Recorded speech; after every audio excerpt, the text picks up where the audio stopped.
All right, let's come back to the central lecture outline here and unpack topic 2, dependence and conditional probability. Sometimes events occur independently of each other. That means that the occurrence of one does not affect the probability of the other. Some examples of this are very obvious. How about these two events? The airplane into New York arrives on time. That's event A. And event B is my mother coughs in the next hour. Do you suppose if one of those things happens, then it would affect the probability of the other one happening? No, there's no causal linkage between them at all. Here's another example: different spins of the of the roulette wheel. So if I spin a roulette wheel once and then I spin it again, those are two spins. Does the result of one spin affect the result of the other one? No, it doesn't. Despite the fact that many of us kind of think that roulette wheels might have hot streaks or cold streaks. Like if the roulette wheel just spun 10 times in a row, then human intuition would probably say, it can't possibly be a 3 next time. But remember, people have really bad intuitions about probability. As it turns out, the probability of rolling a 3 the next time is exactly the same as it was the first time, or the second or the third. All those spins of the roulette wheel are independent of one another. Sometimes one event affects another one. In other words, if event A happens, then it has an impact on the probabilities for event B. Okay, maybe an example of that would be event A, a person smokes a pack a day. Event B, a person dies before the age of 70. So I think you would have to agree that if one of those things happens, it'll probably affect the probability of the other. Some classic examples that might not be so obvious or easy at first glance are like drawing. Here, item 1, selection without replacement. And that would be, for example, if we have a deck of cards and we choose one card from the deck and then we don't replace it, we keep it out, put it off to the side, that's affected the deck for the second draw, right? Because now when we go in to grab our second card, there are only 51 cards to choose from now.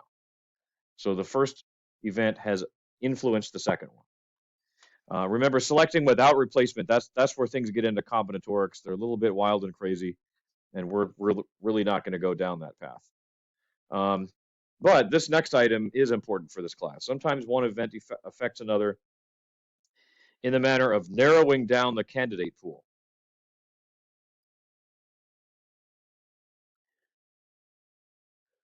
For example, suppose that we're selecting from people who live in a certain country, and we want to find out what's the probability that one of those people will be, that a random person we choose will be more than 5 feet 9 inches tall. Now, consider the event that we choose not only a person from that country, but a woman from that country. Now, when we ask what is the probability that this person is at least 5 feet 9 inches tall, given that it's a woman, now that might have an impact on our answer, right? We have now narrowed down the candidate pool to women, and women and men have different distributions of heights. So that kind of narrowing down the candidate pool would affect the outcome. And that brings us around to what's called a conditional probability. And this is where we use that word given. The word given is abbreviated in probability with a vertical bar when we need to write it that way. So when we see the notation P of A vertical bar B, it means the probability of A given that event B already occurred. So in our last example, the one that I spoke out loud, A would be a person is more than 5 feet 9 inches tall, and event B is that person is a woman. So when we see this notation, we remember that the B part is what's given to us. And again, sometimes the word given will literally be used, and sometimes it won't. But in this case, if we know that we're selecting a woman, We want to find the probability that that woman is over 5 feet 9 inches tall. And that notation kind of looks like a fraction, A over B. And that's very helpful, actually, because it essentially reminds us that the B part, women, will be the denominator of that fraction, right? Because we're choosing only from among women now, not from among all people in that country. Okay, where we're going to go next is I'm going to illustrate these principles using a format called a contingency table. And I have one here on the examples and illustrations handout. So a contingency table breaks down a number of events by category, by two different kinds of category. One of them creates rows of the table, and another one creates columns of the table. So in this example, the following table shows the number of website subscribers who chose various kinds of subscription options. We have a basic membership, a premium membership, and a gold membership. So each column of this table represents a different and separate kind of membership. And separately from that, each person subscribes either monthly or annually. So each one of those describes a different row of the table.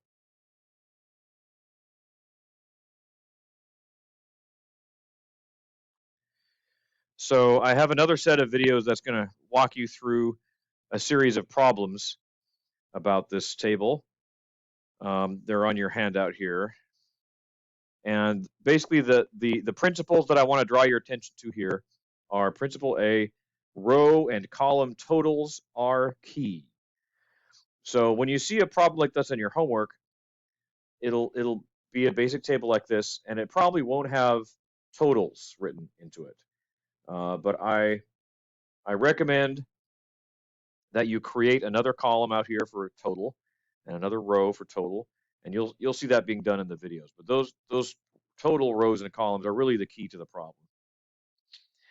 Principle B, understand what each row, column, and cell means. And I'll give you an interesting guideline here. The larger the part of a table that you're looking at, the fewer words describe it. So for example, this entire table represents all the subscribers. And I only need one word to say that, subscribers. This column represents the subscribers who have a premium membership. It took me more words to say that, didn't it? And this cell down here, just the one cell, the 2000, represents the subscribers who have a premium membership and subscribe annually. It took me a lot of words to narrow my way down to that description.